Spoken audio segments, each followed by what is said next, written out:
Assalamualaikum guys, selamat datang ke SRTV. Jadi perlawanan seterusnya untuk Sabah FC akan menentang Seri Pahang yang akan berlaku pada 9 hari bulan Ogos. Perlawanan kick off akan bermula pada 9 malam nanti. So seperti biasa sebelum menuju perlawanan tu, aku akan keluarkan dua video lah. So video pertama yang biasa aku keluarkan adalah head to head mengenai perlawanan ni, iaitu sejarah di antara pertemuan kedua-dua pasukan dari tahun 2022 hingga tahun 2023. Dan seterusnya kedudukan terkini kedua pasukan untuk saingan Liga Super yang telah mereka lalui, prestasi semasa, dan of course di penghujung video akan bincang mengenai pasukan mana yang apa akan terjadi lah basically dalam perlawanan ini, siapa yang menang ataupun mungkin akan berlaku seri apa pun. So itu yang aku akan kupaskan sedikit di dalam head to head ni. Seperti biasa, setelah kamu selesai tengok video ni, aku jemput untuk kamu pula memberi pendapat dan prediction kamu di ruang komentar di bawah. Jadi jom kita mulakan. Untuk video aku yang sebelum ni ada juga yang aware aku punya mic dan juga lighting cukup terang. So itu adalah soon to be aku punya main cave lah untuk aku buat aku punya perjalanan SRTV ni. Tapi itu di rumah baru aku. Sekarang aku balik ke rumah my parents. Jadi buat masa ni aku minta maaf untuk quality gambar dan juga mic memang agak out. Pasal semua equipment aku di rumah tersebut dan belum aku pasang lagi. Jadi sebelum aku pergi jauh itu aku mohon maaf lah. So diharap bersabar untuk tu dan doakanlah agar semua proses persediaan tu berjalan dengan lancar. So guys, jadi pertemuan ni akan melibatkan dua pasukan iaitu Sabah dan juga Seri Pahang, di mana kedudukan kedua pasukan ni bukanlah berada dalam satu kedudukan yang cukup bagus, di mana Sabah sekarang boleh dikategorikan berada dalam mid table, begitu juga dengan Seri Pahang di mana Sabah tangga ke-6 dan juga Seri Pahang di tangga ke-10. Dan untuk head to head bagi kedua-dua pasukan ni pula guys, kalau kita tengok pertemuan Sabah FC dan juga Seri Pahang dari tahun 2022 hingga tahun 2023, ianya lebih memihak kepada Sabah FC, di mana 4 perlawanan terakhir belum mencatatkan sebarang kekalahan lagi oleh Sabah FC, di mana kita lebih mendominasi dan mendapat 3 kemenangan yang cukup bagus bagi perlawanan tersebut, baik home ataupun away, dengan jumlah jaringan yang kita miliki pun agak bagus juga sebenarnya. So untuk prestasi terakhir bagi kedua-dua pasukan pula, aku mulakan dengan Seri Pahang terlebih dahulu, di mana belum lagi mencatatkan sebarang kemenangan hasil daripada 4 perlawanan terakhir dan hanya 1 gol saja yang mampu dilakukan di sepanjang perlawanan tersebut. Manakala Sabah pula guys, untuk 4 perlawanan terakhir mereka agak tidak konsisten, di mana kita menang kalah, menang dan juga kalah. Kalau kita tengok di situ perlawanan yang kita miliki itu lebih poin yang kita miliki 3 mata lebih kepada bila bertemu dengan tim yang berada di mid ataupun bottom table, manakala sekiranya kita bertemu dengan pasukan yang berada di tangga top 5 pula, kita agak sukar untuk memenangi perlawanan tersebut. Jumlah gol yang dilakukan oleh Sabah FC pula agak jauh berbeza lah, di mana kita melebihi 4 gol daripada Seri Pahang, 8 gol untuk Sabah dan 4 gol untuk Seri Pahang. Tapi manakala untuk jumlah bolos yang dimiliki oleh kedua pasukan pula agak seimbang.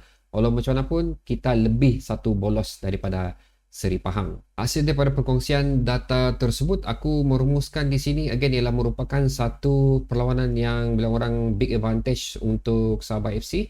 Kerana seperti mana yang katakan tadi, apabila kita bertemu dengan tim atau pasukan yang berada di bottom league especially, kita mempunyai reputasi yang cukup bagus lah untuk memenangi perlawanan tersebut.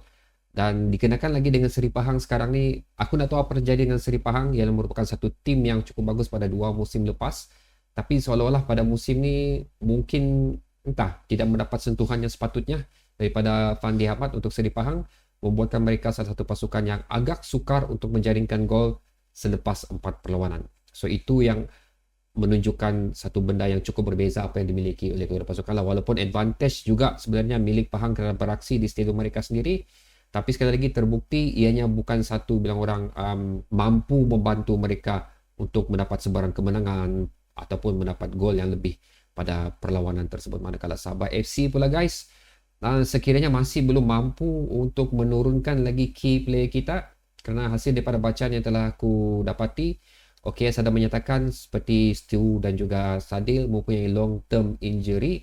So aku yakin mereka ni sekali lagi tidak akan diturunkan pada perlawanan ni, dan ianya memberi disadvantage yang amat besar jugalah untuk Sabah FC, di mana kita akan menurunkan reserve lebih kepada reserve player dalam perlawanan menentang Seri Pahang ni. So again, aku merasakan ini adalah merupakan satu perlawanan yang akan menjadi struggle sekali lagi untuk Sabah FC, walaupun kita mempunyai rekod pertemuan di antara Seri Pahang yang cukup bagus, tapi dikenakan dengan prestasi terkini dan juga siapa yang ada dalam skuad Sabah FC bagi perlawanan ini, aku rasa agak mustahil.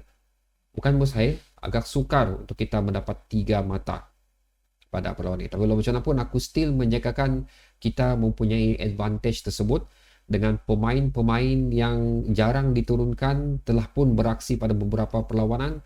So aku sudah pasti, again, sekiranya key player tidak diturunkan dan masih lagi menggunakan reserve player yang sama untuk perlawanan ni, aku rasa macam mungkin ada sudah kesepahaman yang boleh mereka miliki lah. So itu adalah advantage untuk kita, walaupun mereka ni bukanlah berada di level seperti mana Sadil ataupun Stu. Untuk bahagian defender kita pula, aku dah pasti siapa yang akan diturunkan. So Rawison of course tidak akan dapat bermain dalam perlawanan ni. That's why pada video sebelum ni aku mengharapkan at least Hanafi Tokyo dimasukkan untuk di dalam skuad Sabah FC. Cuma aku tak tahu sama ada didaftarkan untuk skuad senior Sabah FC kerana kita memerlukan satu lagi defender, bukan defender utama tapi at least defender untuk mencukupkan kuota di bahagian pertahanan kita. So that is why aku rasa Hanafi Tokyo patut berada dalam senarai Sabah FC sekiranya beliau didaftarkan untuk perlawanan ni lah. Kerana kalau salah seorang lagi defender kita cedera ataupun mungkin dikenakan kad merah lagi, di situ adalah merupakan salah satu kerisauan untuk rotation bahagian pertahanan Sabah FC. So untuk result perlawanan ni guys, sekali lagi aku mengatakan ini adalah merupakan satu match yang sukar, tapi aku menjagakan kita akan menang perlawanan ini dikenakan dengan reputasi yang dimiliki oleh Seri Pahang setakat ni. Dan advantage untuk Sabah FC walaupun tanpa key player, tapi kita sering mendapat result yang cukup bagus juga lah walaupun menggunakan player reserve kita. Tolak cerita penentang Kuala Lumpur tu, pasal itu is another story lagi lah dengan kad merahnya apa lagi. Jadi aku menjangkakan Sabah FC akan menang perlawanan ni 1 gol untuk Sabah dan 0 untuk Seri Pahang. Again, perlawanan ini akan menjadi cukup sukar untuk kita. Mungkin juga bukan result yang kita mahu akan kita miliki pada perlawanan tersebut. Okey, sekarang giliran anda pula untuk meletakkan pendapat dan juga prediction di ruang komentar di bawah. Sehingga berjumpa lagi di video seterusnya guys. Assalamualaikum.